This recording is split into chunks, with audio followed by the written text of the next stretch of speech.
Os testes no front-end, eles são testes visuais. Esse é um problema que muita gente que começa a testar no front-end acaba caindo, querendo testar a parte, digamos, do código. Mas não, você tem que testar se o efeito visual daquilo é o resultado esperado. E não testar se uma função foi chamada, não testar se o estado do contexto foi modificado. Isso não interessa pra gente. Fala, Dev, beleza? Mais um PR aqui pro canal da Rocket City. E como você viu nas últimas semanas aí, a gente voltou com tudo com os conteúdos aqui no canal do YouTube e você deve estar percebendo isso. A gente tá lançando até 3 conteúdos por dia aqui dentro do YouTube, sejam Code Drops, o Root, que é um novo quadro para iniciantes, seja novo podcast, como o podcast Proxy. Na verdade, o Terron e a Thaísa estão fazendo Proxy, né? Que a gente fez o episódio com a Rocket City, fez esse com a Pra Valer, então tem novos episódios vindo aí pela frente. Então, bora lá para as perguntas agora do PR que vocês deixaram nesses últimos vídeos. E eu vou estar aqui respondendo toda semana. Então não esquece, quando sai vídeo novo aqui no canal do Rocket City, não importa qual o vídeo, se você colocar lá hashtag PR e uma dúvida, eu vou trazer aqui pro quadro em algum momento. Então acompanhe os episódios e fica ligado. Bora lá então, a primeira pergunta é no vídeo de autenticação JWT com back-end próprio que eu fiz lá sobre o Next, né, a autenticação dentro do Next. E a primeira pergunta é do Daniel Soares. Ele falou: existe uma forma prática de criptografar o cookie do lado do cliente ou precisamos fazer esse processo via rota de API? Fiz o processo do vídeo conectando a um back-end na DigitalOcean em Nova York e é muito rápido, é muito mais rápido que a solução que eu tenho em produção também em Next. Valeu pelo vídeo. Primeira pergunta, na verdade, ela tem a ver com a questão de criptografia do token, né, do JWT. O token hoje em si, né, a gente fala que ele não é um token criptografado. Porque criptografia é algo que a gente, na verdade, não consegue quebrar, né? A gente cria a criptografia para que a pessoa que tenha acesso àquele código criptografado, aquela string criptografada, não consiga ver qual que é o valor que originou aquilo lá. O token JWT ali, ele é um token que ele é encriptado, né? Então a gente simplesmente troca, né, faz um base 64 dele, ele converte ele para um formato que ele é mais fácil para a gente trabalhar com ele, transicionar ele entre back-end e front-end, entre vários lugares da nossa aplicação, sem necessariamente esconder o conteúdo daquele token. Porém, o token, ele é assinado. Um token que ele é assinado, ele indica que alguma parte da nossa aplicação, que geralmente é o back-end, colocou lá um pedacinho, alguma coisa aleatória lá dentro, uma string, uma chave privada que a gente fala, que assinou aquele token, ou seja, falou que aquele token é verdadeiro. E a única entidade que pode realmente verificar se esse token é verdadeiro ou não é o próprio back-end, se a gente estiver utilizando o algoritmo tradicional do token lá, que é o HS256. Existem outros algoritmos, por exemplo, o RS256, RS512, em que aí a gente tem acesso a uma chave privada, uma chave pública, a gente pode, uma parte da nossa aplicação, encriptar, assinar aquele token e outras várias aplicações verificarem se aquele token é válido só tendo acesso à chave pública. Isso funciona muito bem numa estratégia talvez de microserviços ou alguma coisa assim, mas no caso da sua pergunta, na grande maioria das vezes, olha o eu do latino aí, na grande maioria das vezes a gente não se preocupa em criptografar o token pelo lado do front-end, né? O que é mais responsabilidade nossa é conseguir criar uma boa estratégia de invalidação do token, conseguir fazer com que esse token expire com uma rapidez, digamos assim. Geralmente a gente mantém o token ativo ali por 15 a 30 minutos no máximo e criar uma boa estratégia de refresh do token. A gente não se preocupa muito em criptografar o token porque, na grande maioria das vezes, isso vai ser um trabalho meio que desnecessário. Existem alguns trabalhos, existem umas novas APIs do browser que permitem a gente trabalhar com uma criptografia dentro do storage, dentro dos cookies, mas ainda não é algo muito bem documentado. Então, quem sabe, se alguém já trabalhou com isso, pode deixar aí nos comentários do vídeo, mas hoje eu não vejo muito mercado seguindo por esse lado aí não, ô Daniel. Espero ter respondido a tua pergunta, cara. A próxima pergunta aí é do Thiago Ryan, e esse aí já foi esperto, já meteu logo a hashtag do PR dentro dos Code Drops, e é isso mesmo que eu espero que vocês façam. Mete aí a hashtag pra gente trazer aqui pra dentro do quadro do PR. E ele mandou uma pergunta pro próximo PR, é qual serviço de hospedagem para banco de dados SQL você mais recomenda? E se existe algum serviço que fornece uma hospedagem gratuita para MySQL, Postgres, MariaDB e etc. Primeiro, qual serviço que eu mais recomendo? Não tem o serviço certo. Hoje a gente usa na Google Cloud, mas a gente tem coisa na AWS também. Azure funciona super bem também. Então, assim, não existe algo que eu vou te falar, nossa, um funciona mais rápido ou melhor que o outro. Na grande maioria das vezes vai funcionar totalmente de forma muito semelhante, tanto entre Azure, Google Cloud, AWS e por aí vai. Na questão de hospedagem gratuita, tá? Hoje existe para Postgres, se eu não me engano, o Elephant SQL, que é um serviço gratuito. Mas se você hospedar na AWS, você tem 12 meses gratuitos para utilizar tá? De serviço de banco, serviço de hospedagem, então vale muito a pena sim. E também na Google, se eu não me engano, você ganha créditos e na Azure também para você testar esses serviços e sair utilizando. Para MongoDB, o MLabs, né, que agora é Mongo Atlas, tem serviço também gratuito, né, apesar de você não ter perguntado. Então assim, eu conheço para Postgres, conheço esses dos cloud providers que você ganha acesso às meses gratuito ou créditos, né, e conheço também o Atlas na questão ali do MongoDB. A próxima pergunta aqui foi enviada pelo Matheus Menezes Manfrim, ele mandou no vídeo do Qual o Futuro da Rocket City, que foi o último PR que eu fiz com o Robson, inclusive se você não viu esse PR, recomendo muito ver, foi o primeiro PR que o Robson, aqui o CEO da Rocket City, apareceu e respondeu algumas dúvidas da comunidade junto comigo. O Matheus mandou assim, show de bola, estão de parabéns, valeu Matheus. Agora uma pergunta, como vocês fizeram a migração de dados entre as novas plataformas que foram criando? Então, para quem não sabe, a Rocket City, a gente teve algumas plataformas, né, a gente criou a primeira versão em PHP, depois migrou para Node, depois migrou para Node de novo, depois migrou para Adonis e foi evoluindo com o tempo, né? A gente foi migrando e o banco de dados, ele meio que teve, como o Matheus mesmo disse, os dados eles tiveram que ser reaproveitados entre essas migrações, né? Matheus, e aí, cara, assim, lá no comecinho, para ser bem sincero, cara, a gente fazia a migração na mão mesmo, cara. A gente exportava os dados ali de dentro, alterava o nome das tabelas, alterava tudo que a gente precisava e importava no novo banco. As coisas eram bem manuais, a gente deixava, sei lá, o sistema offline lá de madrugada, migrava e assim ia. Hoje em dia, como a gente está bem centralizado em utilizar Node, a grande maioria das migrações ela acontece utilizando o esquema de migrations, né? Então as próprias migrações ali do banco de dados, que é o controle de versão do banco, elas podem alterar o nome de tabelas, alterar o nome dos campos, alterar os dados que estão em uma tabela, migrar para outro, né? Às vezes a gente acha que migration serve apenas para a gente criar coluna, deletar coluna, alterar nome de tabela, mas não é só isso, a gente pode migrar dados também. Pode trocar formato de dados, pegar um dado que está numa tabela e mudar para outro, as migrations podem ser sim utilizadas para isso. Se você precisa de algo que seja um pouco mais cauteloso, né, um pouco mais fácil de enxergar caso aconteça algum erro no processo, existe um conceito que pode ser reaproveitado em algumas partes para você, que é o conceito de Data Warehouse. Eu não sei se você já viu sobre isso, mas na verdade o Data Warehouse é um conceito de migração de dados entre várias fontes de dados distintas para um outro modelo de dados no final. Então você consegue talvez reaproveitar algumas dessas ferramentas, porque essas ferramentas de Data Warehouse, elas permitem você dizer quais são as fontes dos dados, por exemplo, eu tenho um banco SQL, um NoSQL e uma planilha do Excel. E ele transforma tudo isso em uma saída de dados, que pode ser um novo banco de dados, qualquer coisa assim. Então você pode talvez utilizar uma ferramenta para casos mais complexos como esse, mas na grande maioria das vezes só usar migrations para sistemas menores ou até fazer na mão e vai resolver super bem e eu não vejo problema nenhum.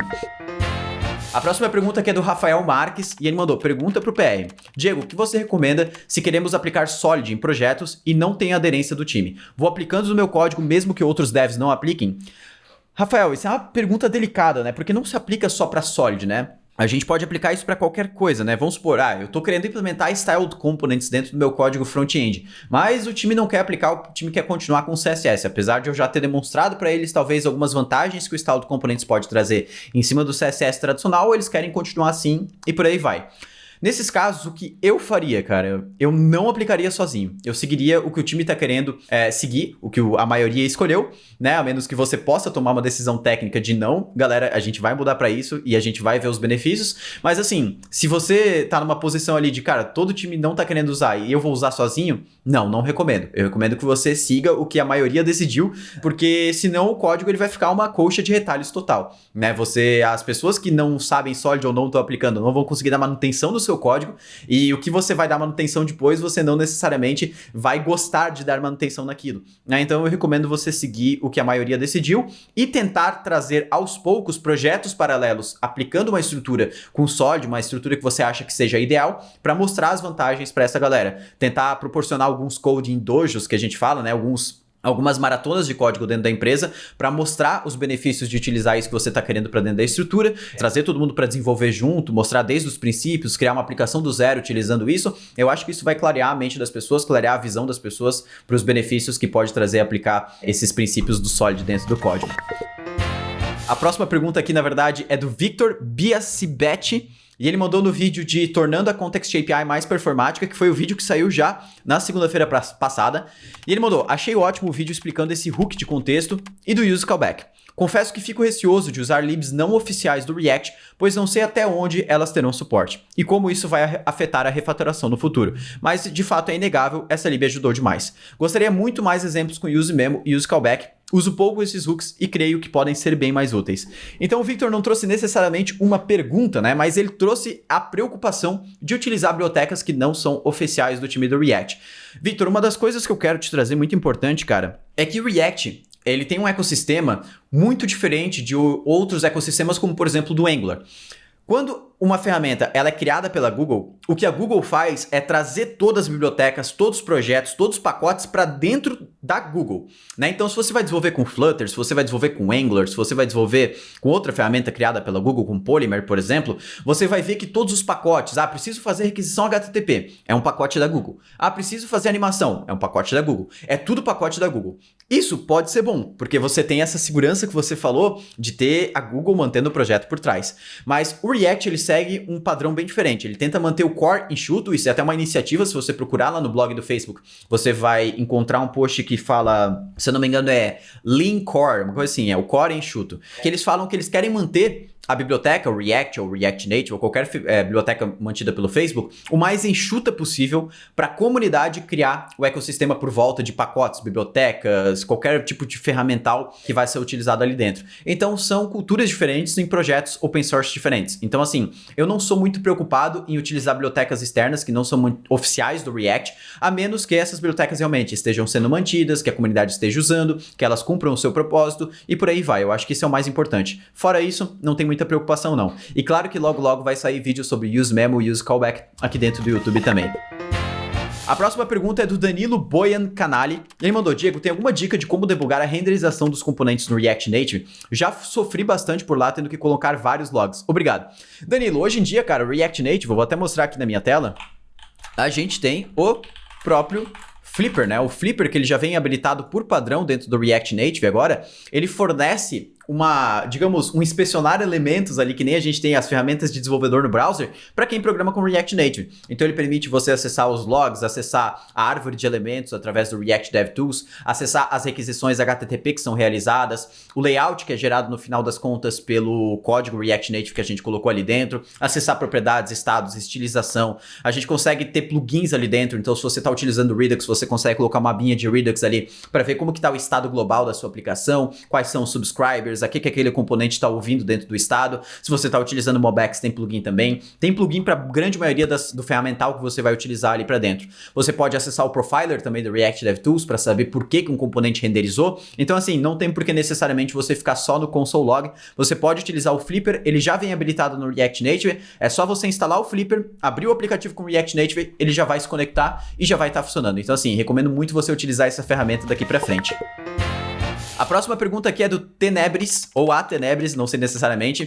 E botou: fala, Diego, você acha que todas as funções deveriam ser criadas utilizando useCallback? Se não, por que não é recomendável usar?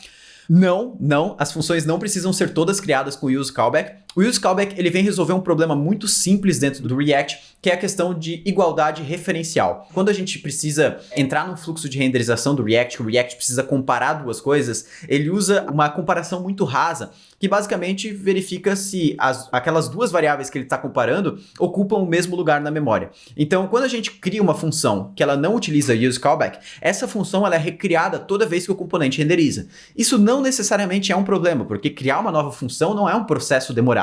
O problema é se essa função está sendo repassada para outros componentes. Se essa função está sendo repassada para vários outros componentes, seja por um contexto, seja por vários filhos que estão utilizando dessa função, o problema é que se eu recrio essa função toda vez que esse componente pai renderiza, os componentes filhos que dependerem dessa função também vão ser recriados, ser renderizados de novo, digamos assim, porque essa função foi recriada na memória. Então, esse é o caso de uso perfeito do useCallback. Quando a gente tem uma função que ela é repassada para vários outros componentes, o useCallback pode fazer sentido. No geral, se é uma função que ela está dentro do componente, ela não é repassada para outros componentes, não necessariamente o useCallback vai trazer algum tipo de benefício, porque o useCallback ele não faz uma função ser criada mais rápido, ele não tem o mesmo efeito do useMemo, por exemplo, que é outro hook que serve para a gente memorizar um cálculo, uma informação pesada ou qualquer coisa assim. Então o useCallback ele não tem esse propósito, o propósito dele é muito mais para resolver esse problema de igualdade referencial que a gente tem dentro do React. Mas eu quero quero trazer um vídeo mais completo sobre use, callback e use mesmo. Se você gostaria de um vídeo sobre performance, sobre isso aqui dentro do canal do YouTube, deixa aí embaixo nos comentários que eu vou trazer.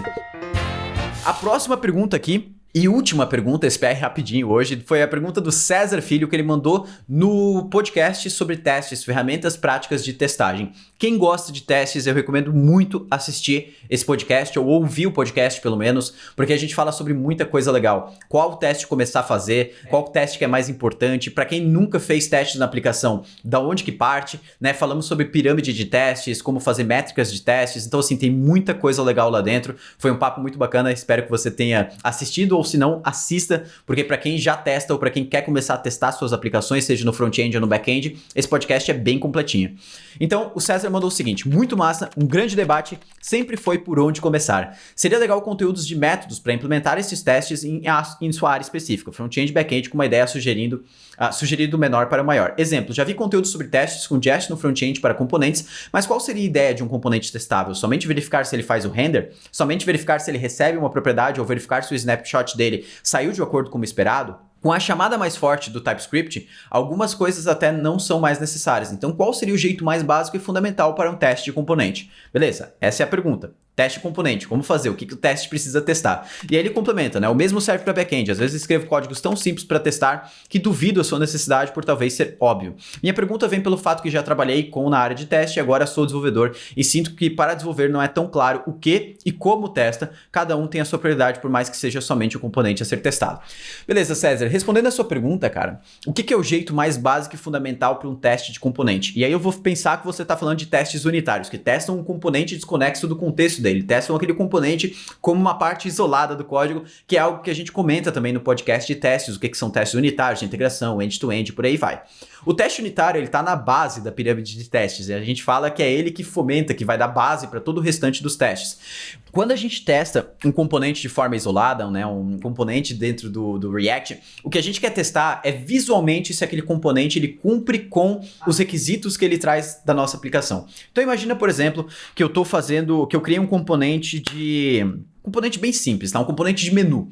Aí o componente de menu, ele tem vários links lá dentro, né? A gente tem lá a home, a página de produtos, e aí lá dentro desse componente de menu, eu tenho lá uma condicional dentro desses itens do menu que fala se a URL que eu tenho lá em cima do meu navegador é home, por exemplo, ou é produtos, eu preciso que o link ali dentro desse menu fique com uma classe ativa, ou que ele tenha uma cor diferente. Então é isso que a gente vai testar dentro dos componentes. A gente vai testar se, dada as circunstâncias do contexto ali do meu componente, dadas as circunstâncias que eu estou acessando aquele componente, que eu estou exibindo aquele componente em tela, se ele está respondendo visualmente da forma que eu espero. Imagina, por exemplo, um componente de input. Quando a pessoa dá foco no input, ele fica com uma bordinha roxa.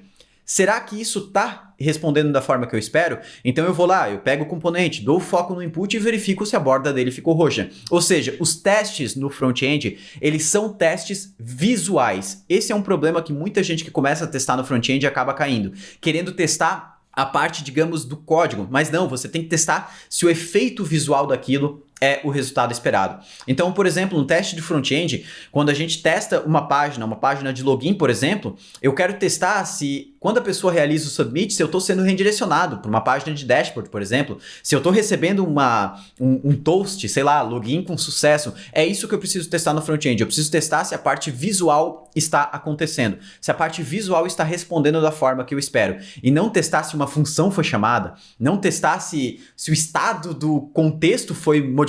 Isso não interessa pra gente. Na grande maioria das vezes a gente vai testar só se o visual final fica da maneira que a gente esperava. Como que ficou daquela maneira, não é necessidade dos testes realmente fazerem essa verificação, beleza? Espero ter respondido a tua pergunta, César, sobre a maneira mais básica e fundamental de testar os componentes. E eu vou ficando por aqui. Não esquece de deixar suas dúvidas aqui embaixo desse PR, talvez sobre alguma dúvida que eu trouxe. Coloca a hashtag PR nos próximos vídeos da Rocket City, né? E deixa o máximo de perguntas aqui embaixo nos comentários sobre os últimos vídeos que saíram. Não precisa ser vídeos necessariamente de React, porque eu quero trazer os outros educators aqui também para responder alguns vídeos. Então, se você tiver qualquer tipo de dúvida pro Mike, pra Jaque, pro Rafa, pra Dani, ou até pro Gabu e pro Rodrigo, que ainda não estão aqui no YouTube, mas logo estão trazendo, bota aí embaixo até dúvidas de React Native e Flutter, que eu vou pedir para eles gravar sincronamente e mandar aqui pro PR pro próximo episódio, beleza? Eu vou ficando por aqui, um grande abraço e valeu!